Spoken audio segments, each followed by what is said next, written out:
বাড়িতে মাছ মাংস ডিম কিছুই না থাকলে বেসন আর আলু দিয়ে চটপট বানিয়ে নিন দুর্দান্ত স্বাদের একেবারে নতুন আর ইউনিক এই রেসিপিটি। ভিডিওটি ভালো লাগলে বন্ধুরা অবশ্যই একটা লাইক ও সাবস্ক্রাইব করে বন্ধু হয়ে সবসময় পাশে থাকার অনুরোধ রইল। প্রথমেই নিলাম 1 কাপ বেসন, অল্প হলুদ গুঁড়ো, হাফ চামচ ধনে জিরে মৌরির ভাজা গুঁড়ো মশলা, অল্প হিং, অল্প লঙ্কার গুঁড়ো আর প্রয়োজন মতো নুন দিয়ে শুকনো উপকরণগুলো ভালোভাবে মিশিয়ে নিয়ে অল্প একটু জোয়ান হাতে ঘষে দিয়ে আর 1 চামচ সরষের তেল দিয়ে মিশিয়ে নিয়ে একটা সেদ্ধ আলু তার মধ্যেই গ্রেট করে নিলাম। বন্ধুরা এখানে আলুটা গ্রেট করে নেওয়ার চেষ্টা করবেন যাতে আলুর কোনো বড় অংশ না থেকে যায়। এবার কোন রকম জল না ব্যবহার করে বন্ধুরা ওই গ্রেট করা আলুটা দিয়েই বেসনটা ভালো করে মেখে নিয়ে একটা সফট ডো তৈরি করে নিতে হবে। তারপর এইভাবে ছোট ছোট লেচি করে নিতে হবে। লেচিগুলোকে এইভাবে শেপ দিয়ে চ্যাপটা করে নিয়ে একদিক থেকে এইভাবে ফোল্ড করে রোল করে নিতে হবে যাতে রোলের ফাঁকা অংশে গ্রেভি খুব ভালোভাবে ঢুকে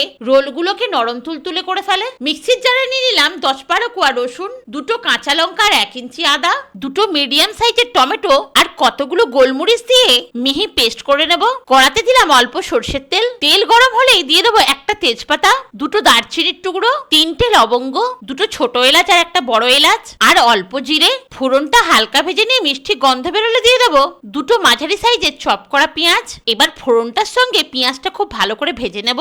সুন্দর কালারের জন্য দেবো অল্প হলুদ গুঁড়ো, একটু লঙ্কার গুঁড়ো, হাফ চামচ কাশ্মীরি লঙ্কার গুঁড়ো, অল্প জিরের গুঁড়ো আর হাফ চামচ ধনের গুঁড়ো। গ্যাসের ফ্লেম লোয়ে রেখে গুঁড়ো মশলাগুলো খুব ভালো করে ভেজে নিতে হবে। বন্ধুরা এই গুঁড়ো মশলাগুলো ভাজার ফলে রান্নাতে সুন্দর কালার আসবে। এবার দিয়ে দেবো বাটা মশলাটা। বাটা মশলাটাও ধৈর্য সহকারে ভালো করে কষিয়ে নিতে হবে যার ফলে রান্নার টেস্ট দ্বিগুণ বেড়ে যাবে।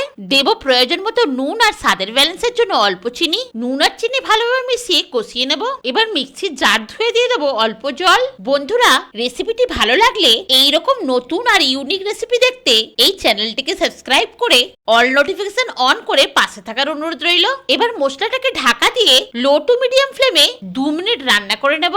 দেখুন বন্ধুরা কতটা সুন্দর কালার এসছে আর মশলা থেকে তেলও ছেড়ে দিয়েছে, তার মানে মশলা কষানো আমার পুরোপুরি কমপ্লিট। এবার বাড়তি টেস্টের জন্য দিয়ে দেবো একটুখানি কসুরি মেথি। বন্ধুরা হাতের কাছে থাকলে অবশ্যই দেওয়ার চেষ্টা করবেন কারণ কসুরি মেথি রান্নার টেস্ট অনেকখানি বাড়িয়ে দেবে। দিয়ে দেবো পর্যাপ্ত পরিমাণে গরম জল আর ভালো করে মিশিয়ে নেব। অন্যদিকে একটা ছিদ্রযুক্ত থালাতে তেল ব্রাশ করে নেব। এবার গ্যাসের ফ্লেম লো টু মিডিয়ামে রেখে ওই কড়ার উপরে ছিদ্রযুক্ত থালাটা বসিয়ে বেসন আর আলুর রোল ওই থালার উপর সাজিয়ে দিয়ে ঢাকা দিয়ে লো টু মিডিয়াম ফ্লেমে 7 থেকে 8 মিনিট রান্না করে নেব।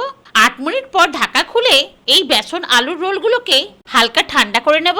দেখুন বন্ধুরা হালকা ঠান্ডা হতেই বেসন আলুর রোলগুলো সুন্দরভাবে থালা ছেড়ে দিয়েছে।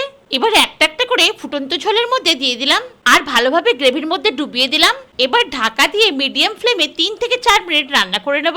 এবার ঢাকা খুলে অল্প একটু গরম মশলা আর 1 চামচ ঘি ছড়িয়ে দিলেই দুর্দান্ত স্বাদের বেসন আলুর রেসিপি আমার পুরোপুরি তৈরি। এবার ঢাকা দিয়ে গ্যাস বন্ধ করে দিলাম। তারপর 5 মিনিট স্ট্যান্ডিং টাইমে রেখে ঢাকা খুলে পরিবেশন করে নিলাম।